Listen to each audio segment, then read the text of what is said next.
It was a Tuesday afternoon in October 1971, around 3 p.m., on a street corner in Memphis, Tennessee, right outside a small neighborhood pharmacy called Benson's.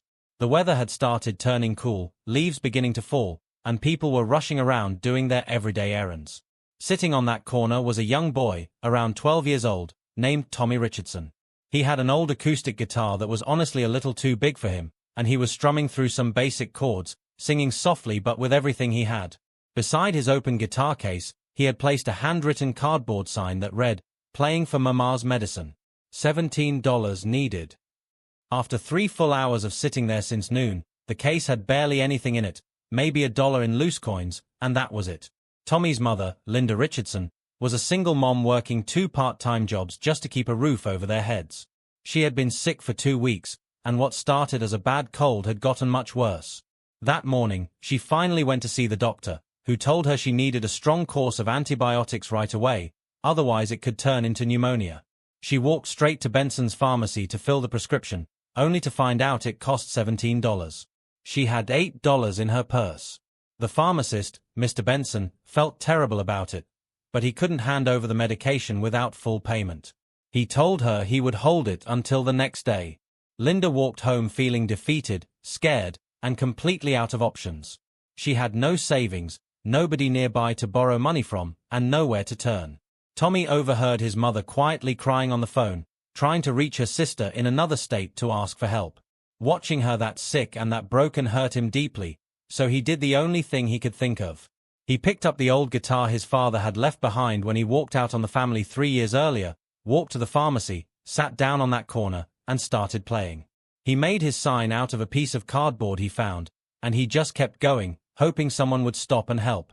Meanwhile, Elvis Presley happened to be driving through Memphis that same afternoon running some personal errands, one of which was picking up a prescription of his own from Benson's pharmacy. He parked his Cadillac, stepped out of the car, and immediately heard the sound of someone playing guitar nearby. It was simple playing, not polished at all, but there was something about it, something determined and steady, that made Elvis stop and look over. He saw the boy, saw the nearly empty guitar case, and then he saw the sign. He stood there for a moment just reading it. He walked into the pharmacy, got his prescription taken care of, and came back outside. Tommy was still there, still playing, still hoping. Elvis walked over and stood quietly listening for a minute. Tommy noticed him and looked up nervously. Elvis told him he was playing real well, and Tommy thanked him quietly before going back to his strumming.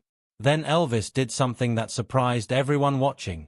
He knelt all the way down so he was at eye level with the boy and asked him directly, "What's wrong with your mama?" Tommy's voice shook a little as he explained that his mother was very sick. The doctor said she needed medicine right away or it could get much worse, and the prescription cost $17, which they just didn't have. Elvis asked how long he had been sitting there, and Tommy told him since lunchtime, about 3 hours. Elvis looked at the guitar case and asked how much he had made. Tommy said about $1, and his voice was so small when he said it. Something hit Elvis hard in that moment. This kid had been sitting outside for 3 hours, in the October cold, trying to earn $17 to keep his mother from getting sicker, and he had only made $1. Elvis asked the boy his name, and Tommy told him. Then Elvis introduced himself. He said, "Well, Tommy, I'm Elvis. Elvis Presley." Tommy's eyes went wide, but he didn't act starstruck or excited the way you might expect a kid to react. He just looked tired and scared. Elvis reached into his wallet and pulled out a $100 bill and placed it into the guitar case. Tommy immediately said it was too much, that he only needed $17. Elvis told him calmly that the $17 was for his mama's medicine, and the rest was so that he and his mama could buy groceries that week and so Tommy wouldn't have to sit out in the cold trying to earn money. Tommy's eyes filled with tears. He said his mama would say he shouldn't take that much from a stranger. Elvis told him gently that they should go inside together, get the medicine, and Tommy could tell his mama that Elvis Presley insisted. He asked Tommy his mother's name, then stood up, and the two of them walked into the pharmacy together. The few customers inside did a double take when they saw Elvis walk in, but he didn't pay them any attention. He went straight to the counter and told Mr. Benson that Linda Richardson had a prescription waiting and he wanted to pay for it. Mr. Benson went to the back and returned with the white paper bag. The total was $17. Elvis handed him a $20 and told him to keep the change. Then he turned back to Tommy and started talking to him about his guitar. He could see it was old and beat up. Tommy explained it had belonged to his father, who had left it behind when he went away. Elvis felt that, and he told Tommy that while it was good he was taking care of it, a young man who was willing to sit on a cold street corner for 3 hours to help his mama deserved a proper instrument. He told Tommy about a music shop on Union Avenue called Carter's Music Shop. He borrowed a pen from Mr. Benson, wrote down the address on a piece of paper, and handed it to Tommy. He told him to go there that week, ask for Mr. Carter, mention that Elvis sent him, and tell Mr. Carter to let Tommy pick out a guitar that fit him properly and to put it on Elvis's account. Tommy started to object again, but Elvis told him firmly and kindly that he could and he would. He told Tommy he had heart, that loving his mother enough to do something that hard meant something real, and that was worth more than any guitar. Then Elvis asked where they lived and said he was driving them home with the medicine. Tommy led Elvis up to a second-floor apartment in a small building not far away.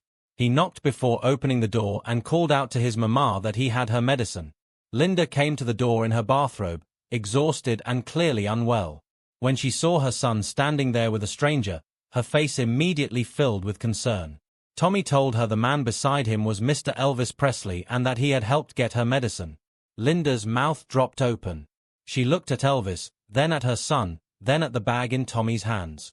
Elvis spoke to her respectfully and explained what had happened, that Tommy had been sitting outside the pharmacy for 3 hours trying to earn money for her prescription, that he had seen the boy and helped, and that Tommy had been very brave.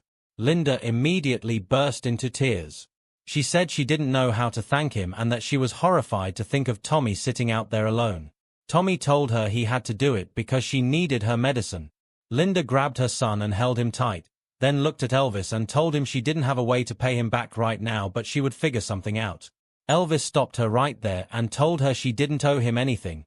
Else they truly needed to live, Mr. Benson should fill the prescription and charge it to Elvis's account.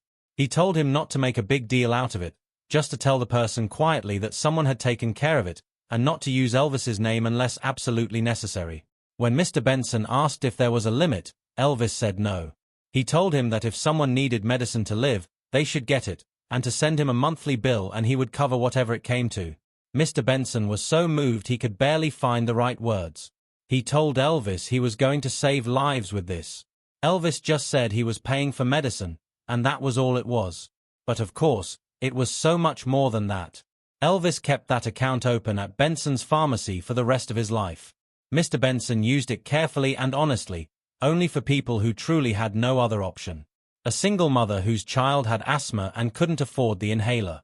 An elderly man on a fixed income who needed daily heart medication. A factory worker who had lost his job and still needed insulin to survive. Regular people doing their best, who just couldn't stretch their money far enough. Elvis never once talked about this publicly. He never sought recognition for it. Mr. Benson never advertised it either.